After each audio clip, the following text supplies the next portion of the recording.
la crise sanitaire a rattrapé la Saône-et-Loire. Le préfet a décidé de mettre le département en couvre-feu de 21 h à 6 h du matin. Cette décision s'applique à partir de ce soir minuit. La durée n'est pas encore déterminée. Nous pouvons compter malgré tout sur un minimum de 4 semaines. Bien évidemment, notre activité s'en trouve fortement perturbée. Toutes nos initiatives, réunions, actions qui se déroulent au-delà de 21 h ou qui entraîneraient le fait que nos adhérents rentrent chez eux au-delà de 21 h sont de fait annulées. Néanmoins, nous devons faire en sorte que les foyers ruraux assument une de fonctions essentielles, la solidarité. Solidarité envers les plus démunis, les plus isolés, les plus fragiles. Nous avons maintenant à nos dispositions des moyens techniques modernes pour pouvoir assurer ce genre d'action.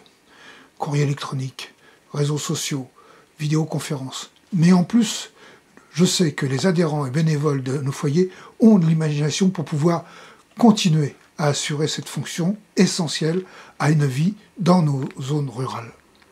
Cette situation nous renforce dans le besoin de maintenir un minimum de lien social.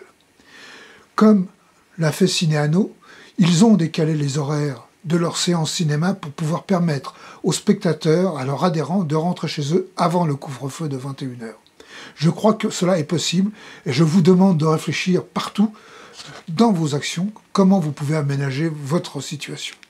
Si vous avez des difficultés ou des questions, n'hésitez pas. Interrogez la fédération, nous sommes là pour cela.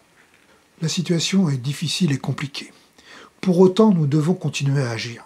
C'est ainsi que nous serons fidèles à l'esprit d'éducation populaire qui a présidé à la création de notre fédération il y a 60 ans. Prenez soin de vous et encore merci pour les efforts que vous accomplissez.